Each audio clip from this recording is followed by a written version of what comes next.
이제 오늘 제가 이 복음을 교제하려고 하는데 이 복음이 단순히 죄 사함 받고 거듭나서 천국 가는 것에 어떤 국한된다면은 우리는 복음을 잘못 알고 있고, 이 복음은 굉장히 이제 포괄적이고 그 의미가 굉장히 넓고, 그리고 우리가 사실 다 이해하지 못할 그런 신비한 것이 너무나 많습니다. 그래서 오늘은 이 복음을 이제 결혼이라는 그 주제를 가지고 복음을 한번 전해 드릴까 합니다. 마태복음 22장 이제 1절부터 14절까지입니다.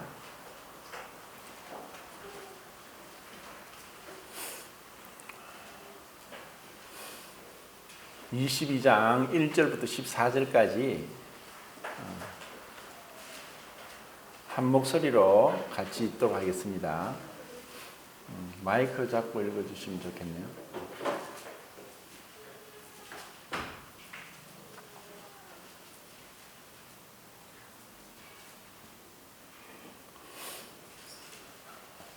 네, 22장 1절부터 14절까지 시작.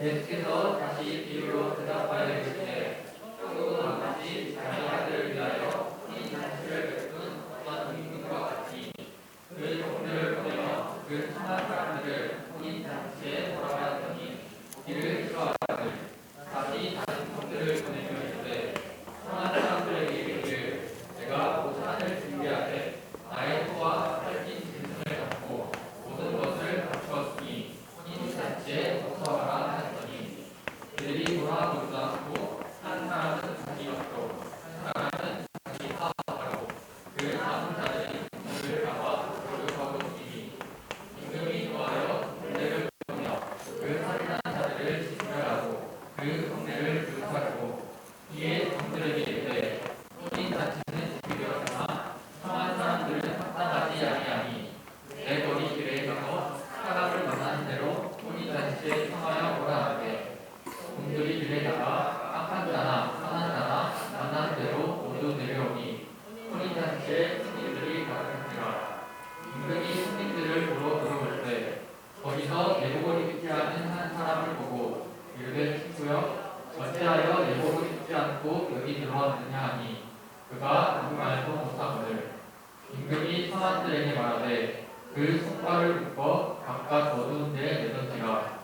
거기서 슬피 울며 이를 갈게 되리라 하니라. 사업을 받은 자는 많되 택함을 입은 자는 적으니라.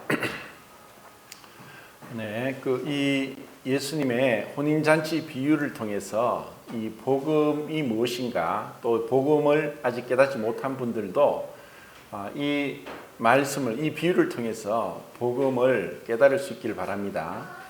그래서 이 복음의 이 말씀을 이제 저는 이 앞에 칠판에 쓰인 대로 왕, 아들, 결혼, 예복, 이 네 가지 주제를 가지고 말씀을 드리겠습니다.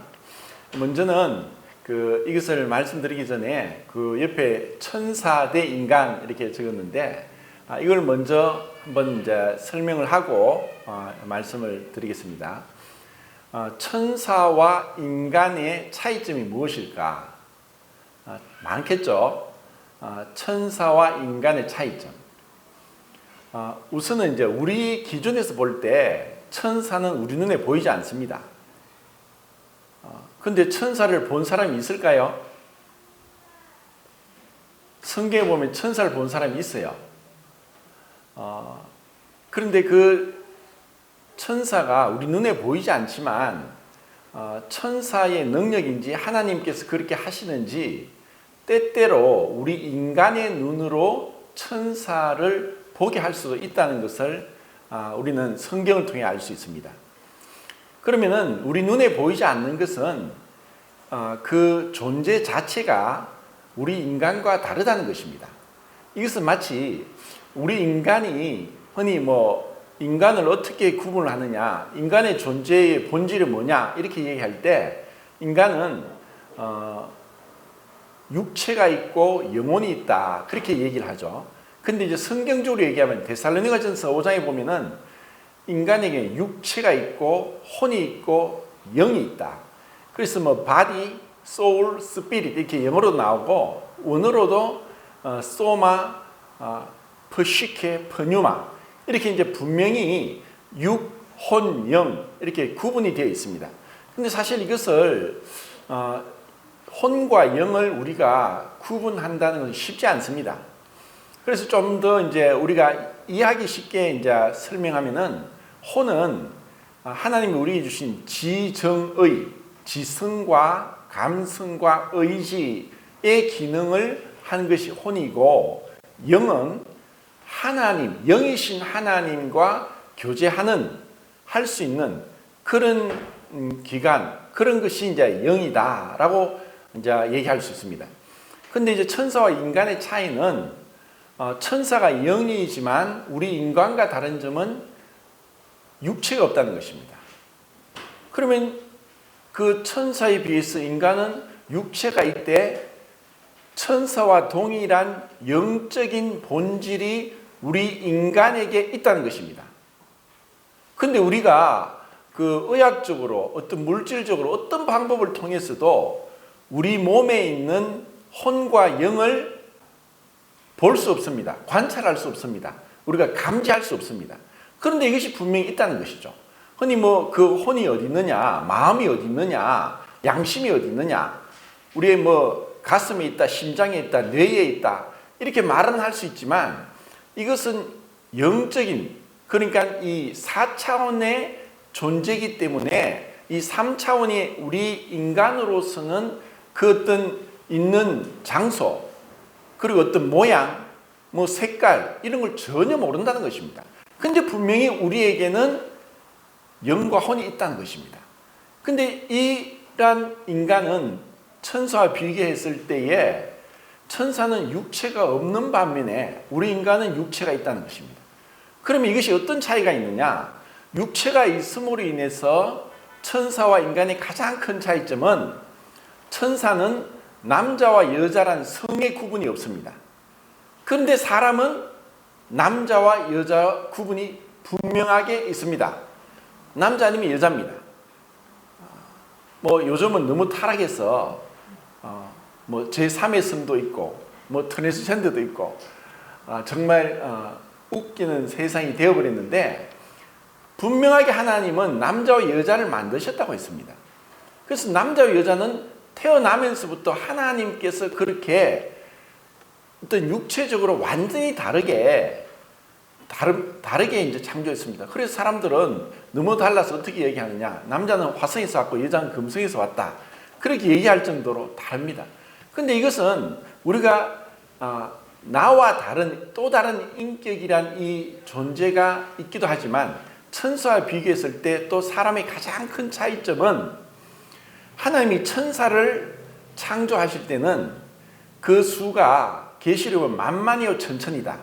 이것은 이제 이 성경의 표현들은 만만이요 천천이란 말은 만 곱하기 만 곱하기 천 곱하기 천이라고 할 정도로 수가 무지하게 많다.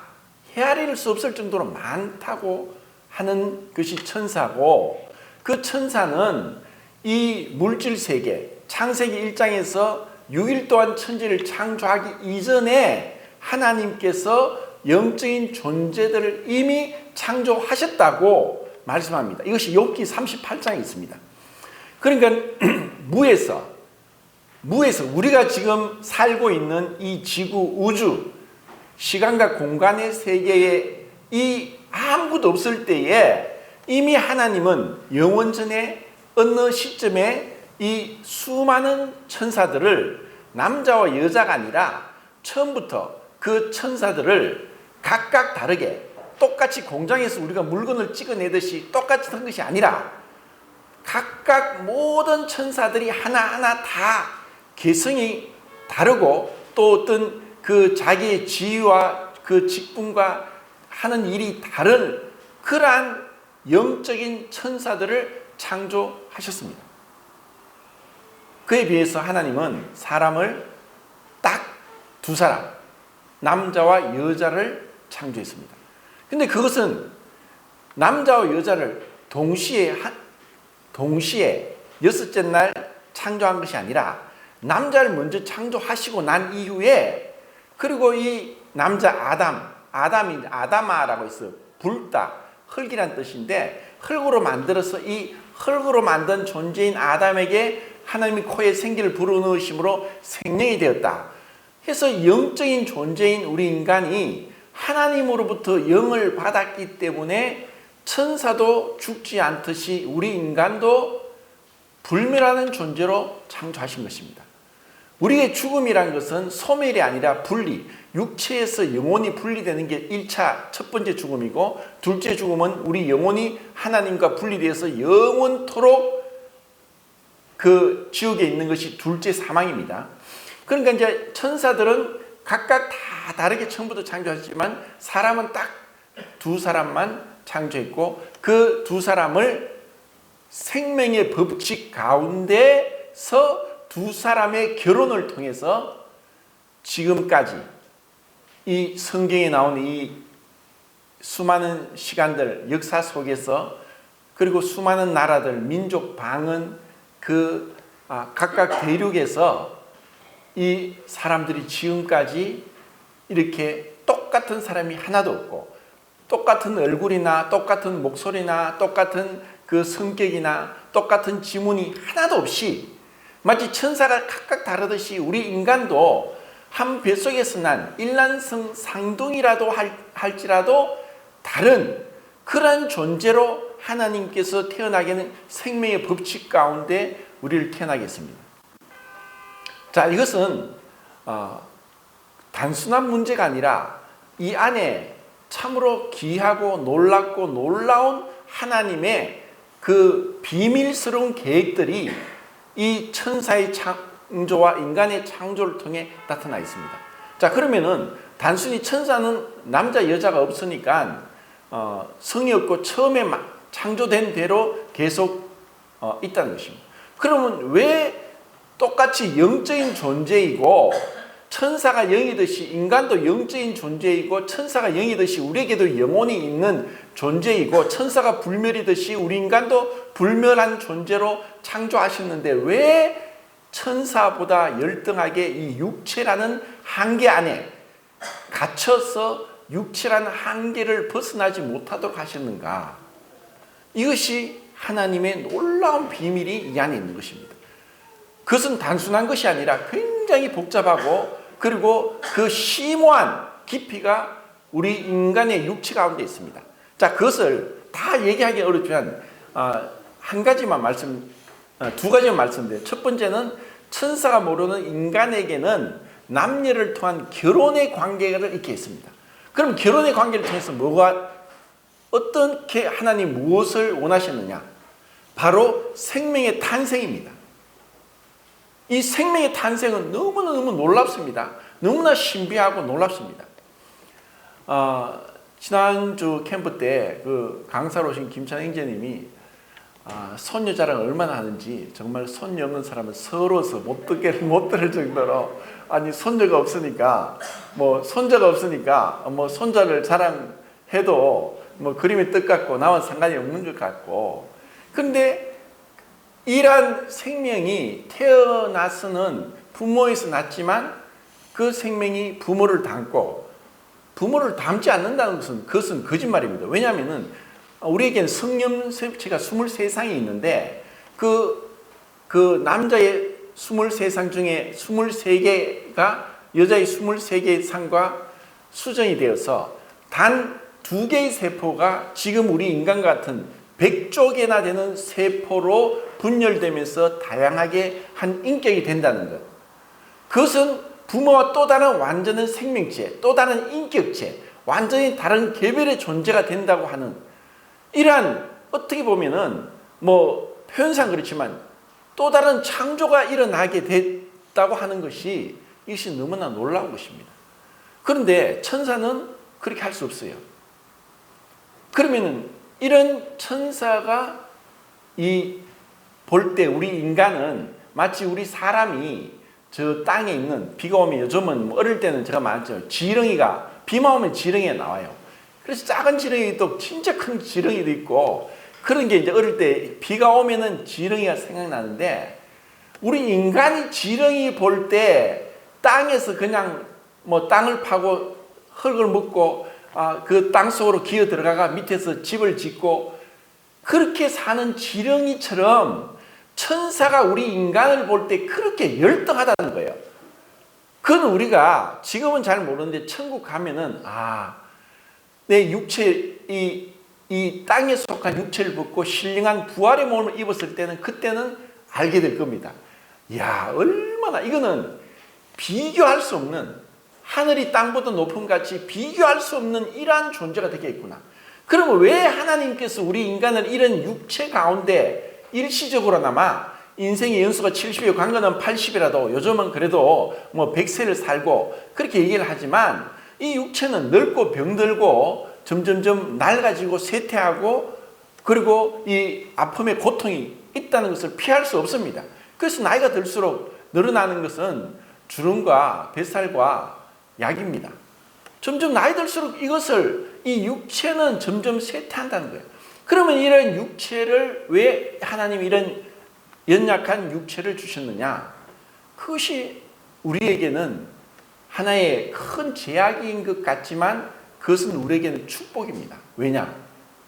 천사들은 수많은 천사를 창조했지만 어쩌면 우리 인간의 영혼과 똑같은 존재고 자유의지를 가지고 있고 그리고 감각이 있고 그리고 날개도 있고 날개가 없는 천사도 있고 날개가 6개인 천사도 있고 4개인 천사도 있고 그런 어떤 천사들이 하나님의 그 명령을 수행하고 하는데 그들 가운데 타락이 있었고 그들이 범죄함으로 인해서 마귀가 되었는데 그들은 더 이상 구원받을 길이 전혀 없다는 것입니다. 그들은 구원의 기회가 없습니다. 구원받을 기회가 없습니다. 그럼 우리는 왜 구원을 받을 기회가 있느냐? 육체가 있기 때문에. 다르게 말하면 육체가 죽음을 맞이할 수 있기 때문에 이 죽음이 우리로 하여금 구원이 될 수 있도록 하나님이 하시다는 겁니다.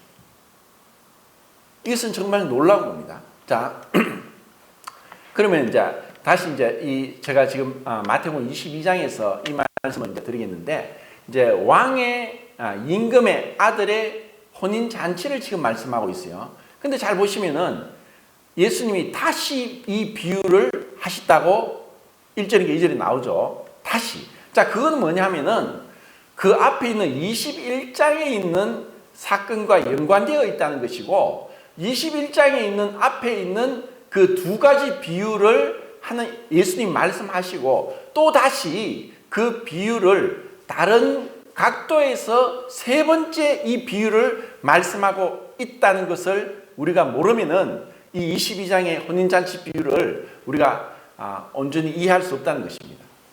자, 21장의 사건은 그럼 우선 제가 말씀드리겠습니다. 저는 이제 이 예수님께서 나귀를 타시고 예루살렘에 입성하는 그 장면을 읽을 때마다 처음 구원받고 나서 읽을 때마다 눈물이 나서 이게 참을 수가 없을 정도로 이것은 감동이기도 하지만 이 어떤 감동이 기뻐서 오는 감동이라보다는 너무나 이게 그 주님이 그 받으셔야 될 영광이 아닌 너무나 초라하고 너무나 이 부족한 그러한 주님의 모습을 비춰주고 있기 때문에 눈물이 난다는 겁니다. 주님이 예루살렘 성을 만드시고 주인이시고 그런 주님이 왕으로서 그 예루살렘에 들어가셔야 되는데 나귀 새끼, 스가랴서 예언된 대로 나귀 새끼를 타고 들어갔어요. 나중에 계시록에는 흰 말을 타고 오시지만 지금 예수님이 초림하셨을 때는 그 나귀 새끼를 타고 오시는 거예요. 그리고 그 나귀 새끼에 안장도 없어요. 그 사람들의 그 냄새나고 때 묻은 그 옷을 깔고 안장을 삼아서 예수님이 그 나귀를 탔어요. 그래서 사람들이 그 앞에 옷도 깔고 나뭇가지도 깔면서 이제 왕이 오시는 것을 환호하면서 호산나, 호산나, 호산나 구원하소서라는 뜻입니다. 호산나, 다윗의 왕이요 하고 그들이 찬양하는 그런 모습을 이제 앞장에서 볼 수 있습니다. 그런데 예수님이 예루살렘에 들어오셔서 무엇을 하셨습니까? 요한복음 2장에서 처음 사역할 때 예루살렘 성전을 정결케 하신 것도 있고, 지금 21장에서 예수님은 이 사역의 마지막 이제 잡히시기 얼마 전에 이 예루살렘 성전을 청결하게 하십니다. 예수님이 거기서 돈 바꾸는 사람들의 그 상을 엎으시고 비둘기 파는 사람들의 의자를 엎으시면서 내 아버지 집은 기도하는 집인데 너희가 그 장사꾼의 소굴로 만들었도다 하면서 노끈으로 채찍을 만들어서 장사하는 장사치들을 쫓아내는 예루살렘 성전을 정결케 하는 그러한 기사가 나옵니다.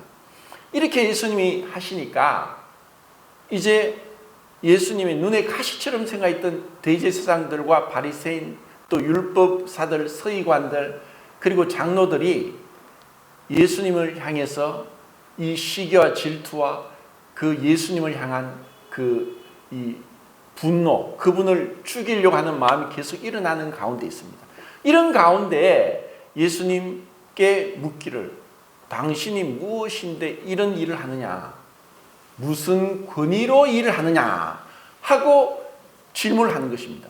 무슨 권위로? 다르게 말해서 네가 뭔데 이런 일을 하느냐, 네가 이런 할 자격이 있느냐. 그것은 그들이 아직까지 그 예루살렘의 주인 노릇하고 그들이 어떤 그에게 군림하면서 권력을 가지고 그들이 주관해야 될 것을 나사렛 시골뜨기 목수의 아들이 와서 그들과 와서 랍비 교육도 받지 않고 그런 예수님이 와서 이런 일을 하는 것에 대해서 그들은 예수님에 대해서 이렇게 강하게 이제 항의하는 이런 장면을 이제 보게 됩니다. 그때 예수님이 두 가지 비유를 말씀합니다. 그리고 그 두 가지 비유에서 예수님이 하고자 했던 그 의미가 22장에 또 혼인잔치 비유로 이제 다른 각도에서 말씀하고 있는데 그 세 가지 비유는 동일한 것을 얘기하고 있습니다. 결국 첫 번째 이제 예수님이 말씀하시기를 어떤 사람에게 두 아들이 있다. 두 아들이 있는데 그 아버지가 첫째 아들에게 뭔가를 그 명령을 했는데 첫째 아들은 못하겠습니다 하고 딱 불순종했어요. 둘째 아들한테도 시키니까 나도 못하겠어요 하고 불순종했어요. 그런데 둘째 아들은 나중에 돌이키고 하고 아버지 말씀에 순종했다는 너무나 단순한 그런 비유를 말씀하시면서 너희들이 보다도 오히려 세리와 창녀들이 먼저 하나님 나라에 들어갈 것이라는 말씀합니다. 결국 첫째 아들은 그들이 지금 유대 종교 지도자들로 있는 그 지도자들, 권력을 잡고 있는 그들을 말했고, 둘째 아들은 너희들이 그렇게 첨대시하고 그들을 멸시하고 그들을 죄인이라고 손가락질하고 너희들과 다른 부류의 사람이라고 그들을 지배하고 억압하고 다스림을 받는 그 세리와 창기들이 먼저 하나님 나라에 들어갈 것이라는 이런 말씀을 하신 거예요. 그리고 두 번째 말씀하시기를 포도원 비유를 말씀합니다. 어떤 사람이 포도원을 가지고 있는데 포도원을 모든 걸 준비를 다 해놓고 그 포도원에 사람들을 일꾼을 데려와서 포도원에 일을 하도록 시켰습니다. 그리고 나서 나중에 종을 보내가지고 그 종들에게 포도원 일꾼들에게 가서 일하고 난 그 소출을 가지고 오라고 시켰는데 포도원에 일하는 사람들이 그 주인이 보낸 종을 때리고 돌로 치고 죽였습니다. 그래서 나중에 주인이 다시 내 아들을 보내면은 이 아들은 공경하겠지 하고 보냈는데 아들도 죽였습니다. 그러면은 이 포도원 주인이 그 포도원 품꾼들을 어떻게 하겠느냐라는 비유를 말씀하시는 거예요.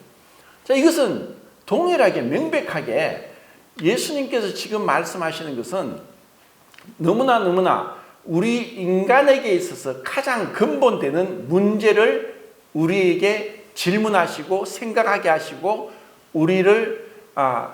우리의 마음에 이것을 비유를 던진 겁니다. 이러한 것이 22장의 혼인잔치 비유에서 아니 왕이 아들을 혼인잔치에 사람들을 불러 모았는데 예복을 입고 오지 않았다는 이유로 그를 갖다가 때리고 진멸해가 쫓아낸다는 것이 좀 너무하지 않습니까? 이건 독재지 않습니까? 왜 옷을 입지 않을 수도 있는데 그럴 수 있습니까? 이렇게 얘기한다는 거죠. 그런데 이 앞에 두 가지 비유를 가지고 22장의 혼인잔치 비유를 볼 때 이 왕의 혼인잔치는 내가 가도 되고 안 가도 되는 것. 처음에 그 종들을 불러서 왕의 아들의 혼인잔치에 사람을 초대하는데 난 싫다. 가기 싫다. 왜? 내 밭을 샀는데 밭에 가봐야 되고 또 장사를 하고 있기 때문에 장사하러 가야 된다. 사업하러 가야 된다. 각자 그들에게는 그들의 임무가 있고 할 일이 있는데 그것을 하는 사람, 싫어하는 사람들, 그리고 또 선한 자나 악한 자나 다 불러와서 왕의 아들의 혼인잔치에 참여하게 했는데 선한 자도 악한 자도 왔는데 단지 그 왕이 보는 것은 예복을 입지 않았다는 그 이유만으로 그 예복을 입지 않은 자를 뚫게 패고 쫓아내고 그렇게 벌을 주는 것이 이거는 독재고 너무한 것이 아닌가라고 만약에 앞에 두 비유를 우리가 생각하지 않으면 그렇게 생각할 수 있다는 것입니다. 근데 이 예수님이 다시 이 비유를 했다는 것은 첫 번째 그 21장의 두 가지 이 두 아들 비유와 그리고 포도원 비유를 똑같이 지금 세 번째 비유, 혼인잔치 비유에서 말씀하고자 하는 것은 첫 번째는 그분의 주 대심, 그분의 왕 대심, 따르게 말하면 그분이 주인이고 창조주 하나님이라는 권위에 대해서 그들로 하여금 깨닫게 하는 것입니다. 이것을 누구에게? 그 바리새인들에게. 그들은 심한 착각을 하고 있습니다. 나는 일에 2번씩 금식하고 모든 율법을 지키고 있고 그리고 이 성경을 이 공부를 해서 이 성경에 대해서는 유대인 왕이 어디서 났냐? 성경을 지금처럼 한 권으로 편집된 것이 아니라 이 성경이 다 나눠져 있어요. 나눠져 있는데 그 소선지서에 네가 써 있는 대로 유대 땅 베들레헴 에브라다야 너는 유대 고을 중에 작지 않다다 하면서 유대인의 왕이 유대 땅 베들레헴에서 날 것을 그들은 알 정도로 성경에 대해서 해박한 지식을 가지고 있는 자들이 있습니다. 그런데 그들에게 예수님이 이 말씀하면서 권위를 말씀합니다. 예수님에게 당신이 뭔데 이런 예루살렘에 와서 성전에 와서 이렇게 하느냐? 예수님이 질문을 하죠. 내가 한 가지 물어보겠다. 세례 요한이 침례를 주는데 무슨 권위로 하느냐? 그것이 왜 세례 요한이 그 권위가 누구에게서 났느냐 하고 질문을 한 거죠. 그러니까 그들이 대답을 못했어요. 왜냐? 만약에 세례 요한의 그 세례를 주는 권위가 하나님께부터 났다면은 그런데 하나님께로 났다면 자기들은 세례 요한에 가서 침례를 받지 않았죠. 왜냐하면은 수많은 죄인들이 또 그 가운데는 어느 지위에 있는 사람일지라도 양심의 죄를 깨닫고 통회하는 사람들이 세례 요한에게 가서 침례를 받았습니다. 그런데 이 유대인들, 바리새인들, 이 장로들과 또 대제사장들과 서기관들, 율법사들은 절대로 세례 요한의 침례 안 받죠. 왜? 자기들은 굉장히 높은 신분의 사람이고 하나님을 지극히 사랑하고 거룩한 사람이라고 생각하는 반면에 세례 요한은 천하디 천한 사람으로 보는 거예요. 그래서 그 세례 요한의 권위가 어디서 났느냐? 하나님께로부터 났다고 그들이 대답한다면은 왜 너희들은 그 세례요한의 침례를 받지 않았느냐 하고 대물을 실 거고, 만약에 사람에게서 났다면은 모든 이스라엘 백성들이 세례요한은 하나님으로부터 온 선지자다, 하나님이 주신 권위로 그렇게 하고 있다는 것을 백성들이 알고 있는데, 저 세례요한의 권위는 사람에게서 났다고 하면은 오히려 백성들로 하여금 공격을 받을 것을 두려워했기 때문에 그들은 모르겠다 한 겁니다. 그래서 예수님이 그러면 나도 무슨 권위로 이렇게 하는지 너희에게 대답하지 않겠다라고 그들의 질문을 물리치신 겁니다. 그러고 나서 이 두 가지 비유를 한 거예요. 그런데 여기서 또 두 가지 사건이 더 있습니다. 이 두 가지 비유가 있고 21장에 또 두 가지 사건이 있는데, 첫 번째 사건은 예수님이 이 30년을 목수의 아들로 지내면서 철저하게 모든 율법을 순종한 유일무이한 분이 예수님입니다. 아담 이후로 어떤 사람도 그 율법을 다 지킨 사람은 없습니다. 불가능합니다. 그런데 예수님은 하나님의 아들이시기 때문에 그 율법을 다 지키셨습니다. 그리고 공생애를 시작할 때는 여우도 굴이 있고 공중의 새도 깃들 곳이 있지만 인자는 머리 들 곳이 없다. 예수님은 아무것도 없었습니다. 돈도 없었고 집도 없었고 어떤 숨겨둔 재산도 없었고 아무것도 없었어요. 예수님에게는 아무것도 없었습니다. 그래서 예수님이 예루살렘에 들어가시는데 그 스가랴의 예언이 성취되기 위해서 예수님 나귀가 필요했습니다. 그런데 제자들도 동일하게, 베드로는 부잣집이었고 그리고 업으로서 어느 정도 성공했고 결혼도 했고 한 사람이었지만, 그 제자들은 그 집과 아내와 그 자기의 그 모든 재산을 버리고 예수님을 3년 반 동안 따라다니는 가운데 있어서 그들 아무것도 없어요. 그래서 그들이 예수님을 위해서, 예수님이 왕이시고 정말 가장 크고 가장 건강하고 아름답고 용맹한 말을 타고 예루살렘에 들어가셔야 될 그 예수님을 위해서 그들은 말은커녕 나귀조차 준비할 돈이 없던 거예요. 그래서 예수님이 두 제자를 보내서 저기 건너편 마을에 가라. 지금 감람산 벳박의 부근에 오셔서 예수님이 그 마을에 가면은 나귀가 매여 있는 걸 볼 것인데, 예수님은 그곳에 가지 않고 공간을 초월해서 예수님을 앉히는 거예요. 나귀를 풀어오너라. 그런데 혹시나 왜 그걸 푸느냐 하면은 예수님이 뭐라고 하셨습니까? 주가 서시겠다. 주인이 누굽니까? 예수님이 주인이에요. 예수님이 그 나귀의 주인이에요.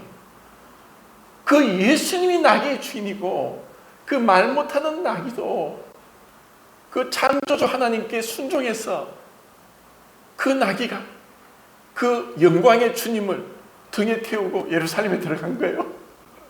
이 얼마나 놀라운 일입니까?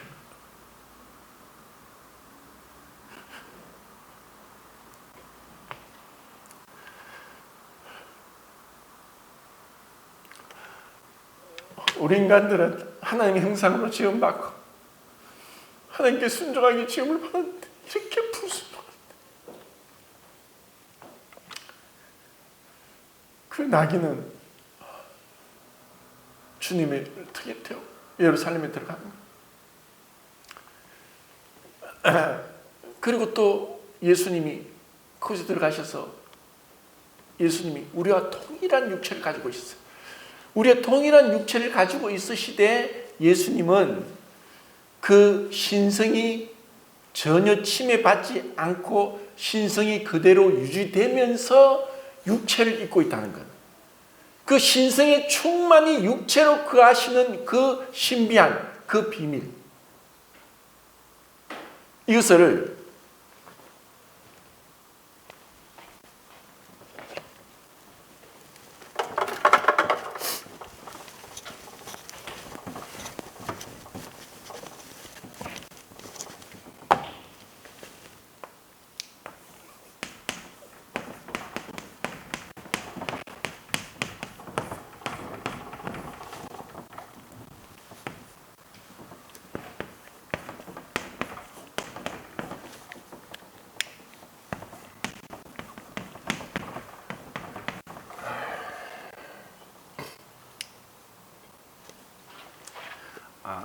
세 가지인데 한 가지가 더 있는데 존 오웬이 이야기하기를 영원하신 분이 순간을 가운데 들어오시고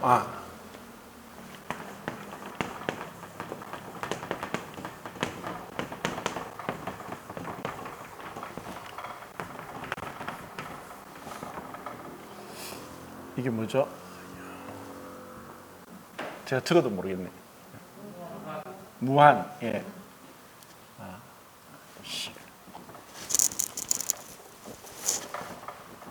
시간, 자. 예수님은 영원하신 분이 시간 속의 순간 가운데 들어오셨고, 무한하신 분이 유한한 존재가 되셨고, 불멸의 존재가 죽음을 맛보는 소멸하는 육체를 갖고 오신 것입니다. 이것이 예수님의 성육신입니다. 자, 이것은 우리의 이성으로는 풀 수 없고 다 이해할 수 없어요. 어떻게 영원하신 분이 순간 가운데 오실 수 있고 그러면서도 영원한 존재로 나는 아브라함이 나기 전부터 있느니라. 아브라함이 나기 전부터 있느니라 라고 말씀하실 수 있었던 거예요. 그리고 그분은 무한하신 분이에요. 어디에나 계신 분이고 이것을 무소부재하시고 편재하시고 옴니프레전스 어디에나 계신 분인데 그분은 육체의 한계를 가지고 유한한 공간의 육체로 사신 겁니다. 그분이 하나님은 죽으실 수 없는 분이에요. 디모데전서 6장 15, 16절에 하나님은 죽으실 수 없다. 죽으실 수 없고 가까이 가지 못할 빛에 거하시고 아무 사람도 보지 못하고 볼 수 없는 자시니 그분은 죽을 수 없는 분이에요. 그분은 영원하신 분이에요. 시간을 초월해 계시고 그냥 시간이 천년 만년 그렇게 사시는 것이 아니라 시간을 벗어나서 영원 항상 현재인 가운데 사는 그분이 그 소멸하는 육체를 입고 연약한 가운데 오신 거예요. 그래서 예수님이 배고프신 거예요. 그래서 무화과나무에 갔어요. 근데 무화과나무는 유일하게 모든 열매는 꽃이 피고 꽃이 떨어지면서 열매가 자랍니다. 근데 무화과는 꽃이 없이 열매가 맺히는 그래서 무화과예요. 근데 그 무화과나무에 가니까 무화과가 열리지 않았어요. 예수님이 뭐라고 하십니까? 네가 영원토록 열매를 맺지 못할 것이라고 말씀하셨는데 곧 무화과가 말라 죽었어요. 여기서 주님이 이 두 가지 사건과 두 가지 비유를 통해서 이 유대인들, 바리새인들에게 하고자 하신 말씀은 내가 창조주다. 창조주. 내가 하나님이다. 내가 만물의 주인이다. 그것을 말씀하고 있는데 이들은 깨닫지 못한 거예요. 자, 이런 관점에서 이 혼인잔치의 비유를 우리는 봐야 되고 그리고 여기서 왕의 아들의 혼인잔치에 사람들을 초대하는데 사람들이 싫어하는 거예요. 가기 싫어해요. 이 복음을 들으라고 복음을 전하고 해도 사람들은 본성상 싫어합니다. 관심이 없어요. 그건 무슨 상관인데 왕의 아들과 나 무슨 상관인데. 자, 이것은 성경에서 처음에 시작 말씀하시고 마지막에도 말씀하시는 게 뭐냐? 결혼입니다. 창세기 2장에서 남자와 여자를 만드시고 결혼하게 하셨는데 계시록 19장에서 어린 양의 혼인잔치가 나오는 거예요.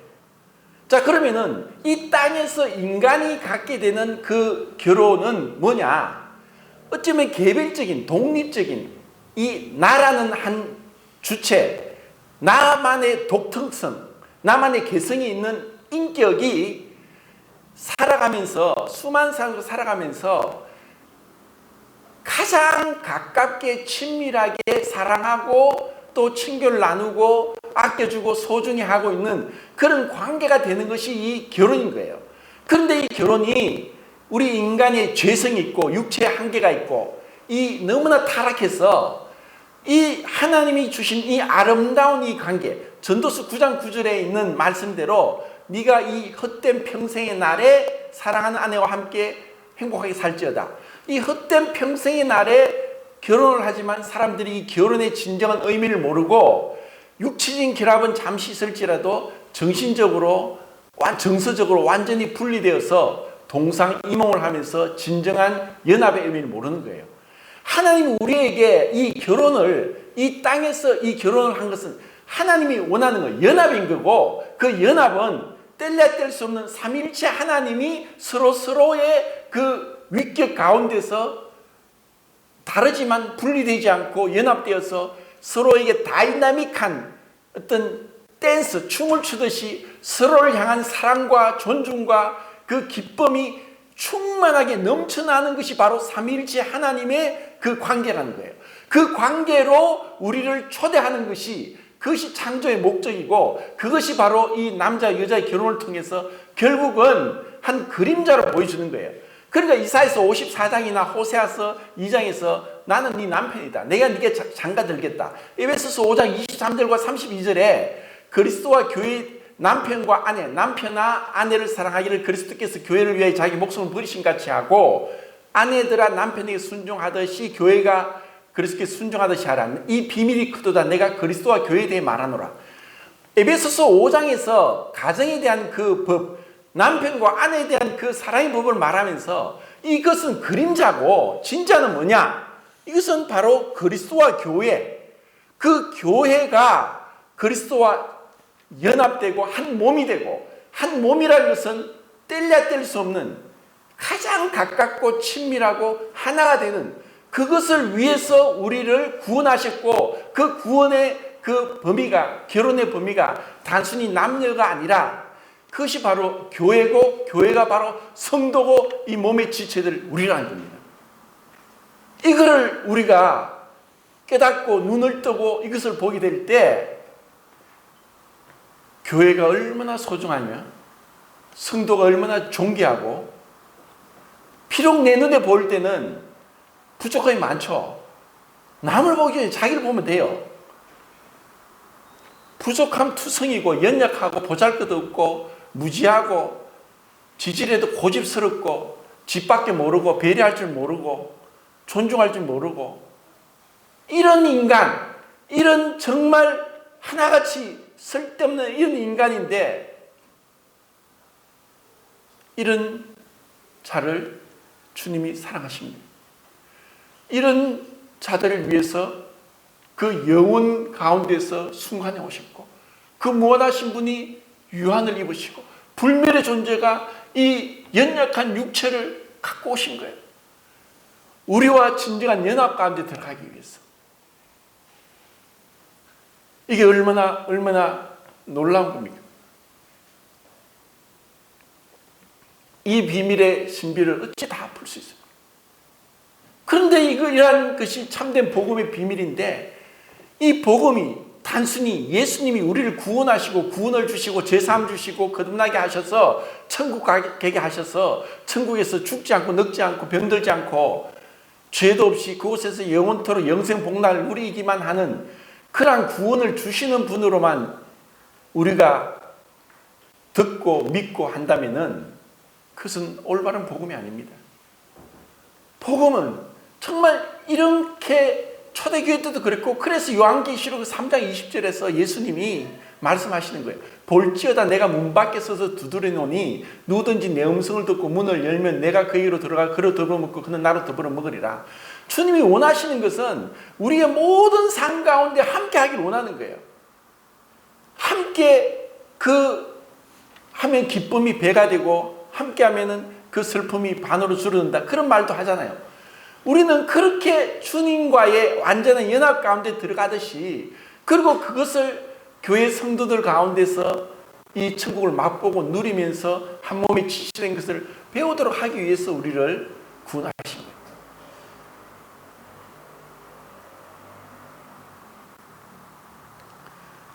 거예요. 자, 이런 비밀이 우선 그 처녀 마리아에게서 이 연합이 제일 먼저 있게 됐습니다. 이것을 성육신의 비밀이고, 이것은 이사야서 7장 14절과 9장 6절에 예언된 대로 처녀가 잉태하여 아들을 낳으리니 그 이름을 임마누엘이라 하리라. 그 이 이름의 뜻은 하나님이 우리와 함께 하십니다. 자, 하나님이 원하는 것은 우리가 함께 하길 원하는 거예요. 자, 결혼을 왜 합니까? 너무 사랑하니까, 보고 싶으니까 우리가 각자 집에 살지 말고 집 하나에서 살자.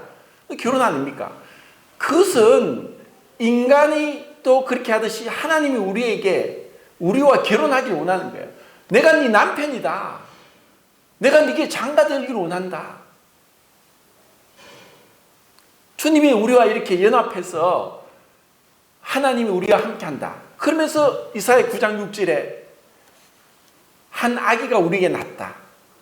그 이름을 5가지인가 얘기하죠. 기묘자다. 기묘자가 무슨 뜻입니까? 신기하고 묘하다. 이것은 우리가 정말 그 한 아기, 그 하나님이 아기 모습으로 오신 거예요. 아기로. 기묘자다, 모사다.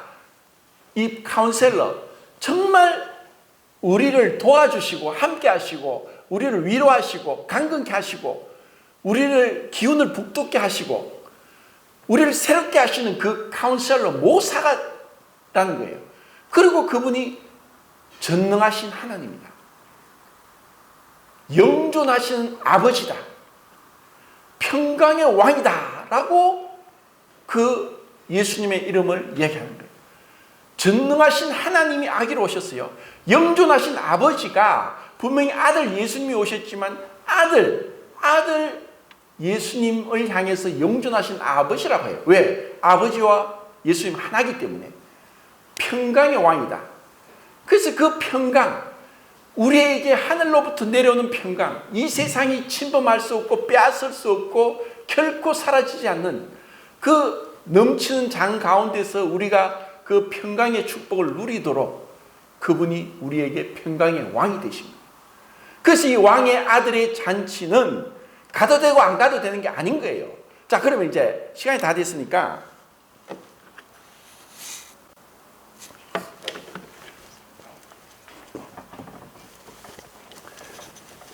복음에 있어서 정말 중요한 것은 우리 인간의 육체와도 똑같은데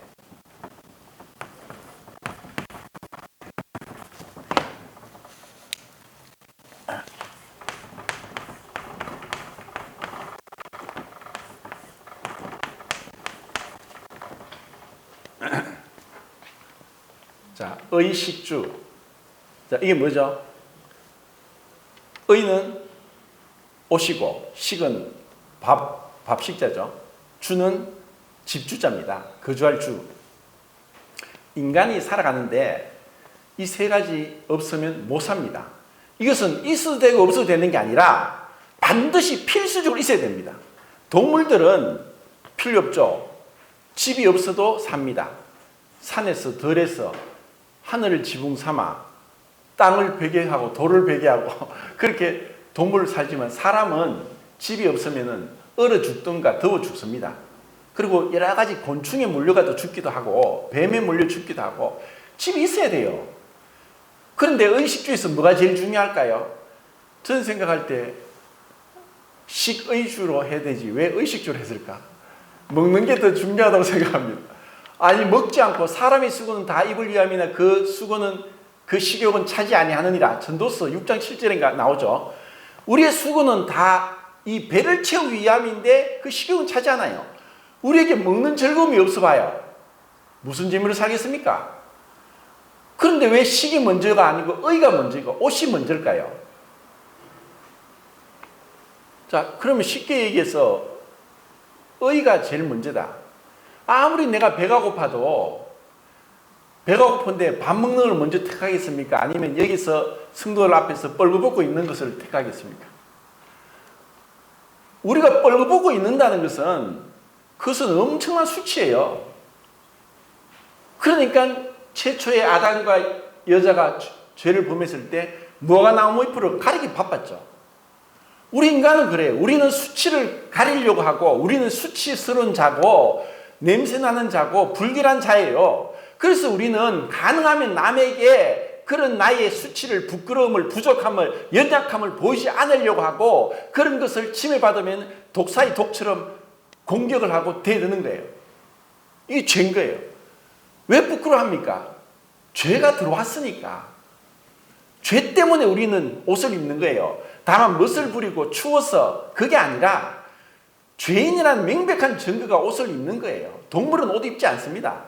근데 우리는 옷을 입는 거예요. 그래서 옷은 성경에서도 옷 얘기가 처음부터 창세기부터 계시록까지 옷 얘기가 나와요. 인간이 만든 처음에 최초의 옷은 무화과나무 잎이죠. 그건 인간이 만들었어요. 근데 하나님이 옷을 만들어 주셨어요. 가죽 옷을. 하나님이 옷을 만들어 주신 거예요. 지난번에 그 집 나간 탕자 얘기를 비유를 말씀을 드렸는데 아버지가 그 탕자가 아버지 재산을 다 가져가 허랑방탕이 다 쓰고 빈털들이 알거지가 돼가지고 돌아올 때에 아버지 나는 도저히 아버지 아들로 감당할 수 없습니다. 아버지 집에 종으로 나를 여겨주시고 품꾼으로 여겨주세요 하고 갑니다. 근데 아버지가 뭘 합니까? 옷을 내어서 아들에게 입히는 거예요. 하나님이 그 아버지가 우리에게 옷을 입히는 거예요. 그래서 옷은 뭐냐? 옷은 우리의 신분에 맞는, 하나님이 우리와 교제하고 그 신분에 맞는, 걸맞는 그것이 바로 옷이고, 우리 인간도 이 옷이 참 중요합니다. 어떤 결혼하는데 예식장에서 그냥 핫바지 차림으로 신랑이 간다든가 신부가 드레스를 입지 않고 하면 무슨 결혼식이 되겠습니까? 자, 유대인들에게 이 결혼식이나 일주일을 계속 하는데 제가 말씀을 줄이겠습니다. 옷은 이 예식장에서 예식을 주관하는 사람이 옷을 준비해서 오는 사람에게 옷을 입힙니다. 근데 지금 22장에서 이 혼인잔치 비유에서 처음에 초청했던 자들이 다 거절하고 오지 않았을 때 다시 종들을 보내서 세상의 죄인들, 눈먼 자, 다리 저는 자, 병신들, 선한 자, 악한 자 다 불렀습니다. 그래서 혼인잔치에 그 사람이 찼어요. 근데 선한 자도 왔고 악한 자도 왔는데 그 혼인잔치에서 선한 자, 악한 자를 구분하는 게 아니라 예복을 입었느냐 입지 않았느냐로 구분하는 거예요. 그 혼인잔치에서는 선하고 악하고를 구분하는 게 아닌 거예요. 우리는 어떻게 보면 다 악한 자예요. 50보 100보예요. 난 니보다 낫다. 웃기지 마세요. 하나님 앞에는 다 죄인이에요. 근데 우리가 하나님 앞에 그 잔치에 참여하는 그 잔치에 그 많은 것을 그냥 이 권위에 대해서 말씀하기 위해서 이 비유를 말씀하시는데, 하나님이 우리를 부르신 것은 그 아들을, 그 창조주 하나님 예수 그리스도, 전능하신 하나님, 영존하신 아버지, 평강의 왕을 우리의 남편으로 삼고 우리가 그 신부가 되기 위해서 우리를 부르신 거예요. 그 놀라운 자리로 우리를 불러주신 것이 이 복음인 거예요. 그런데 우리가 여전히 옷은 뭡니까?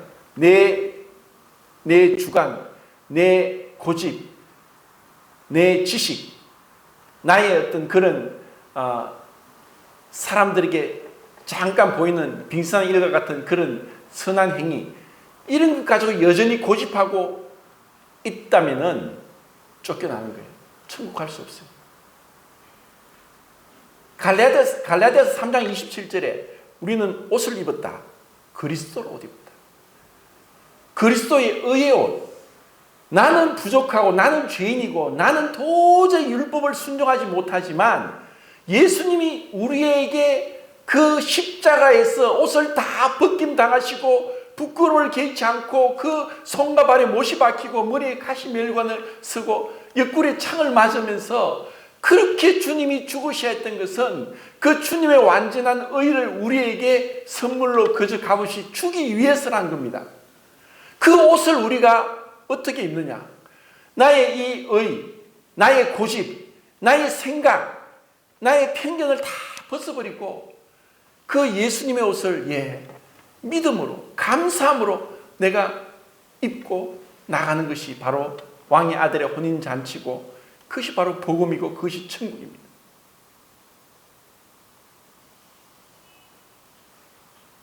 이것은, 옷을 벗고 입는 것은 너무나 쉬운 겁니다. 이건 가르쳐줄 필요가 없어요. 본능적으로 아는 거예요. 복음은 이렇게 쉬운 거예요. 예수님의 의의 옷을 입는 거예요. 그이는 선한 자나 악한 자 구분이 없어요. 예수님의 의로 옷 입었느냐, 예수님의 옷을 입지 않았느냐, 그 차이입니다. 이것이 바로 청함을 받은 자와 택함을 받은 자의 차이입니다. 많은 사람들이 교회로 왔고 예수를 믿는다고 하지만 청함을 받고 왔습니다. 그럼 택함을 받은 자는 누구냐? 예, 나는 죄인입니다. 나는 부끄러운 자고 냄새나는 자고, 나는 도저히 하나님 앞에 불순종하는 자고 나갈 수 없는 자입니다. 그때 우리는 예수님의 의의 옷을 믿음으로 입고 그분 앞에 나가는 거예요. 그리고 이제는 나는 당당히 주님을 향해서 나의 신랑, 나의 사랑하는 것, 나의 모든 것, 나의 주인, 나의 완전한 분이 바로 당신입니다. 나는 당신의 그 완전한 품 안에 안기고 당신의 그 날개 아래 숨고 그 안에서 보호받기를 원합니다. 이렇게 주님 앞에 나오시길 바랍니다.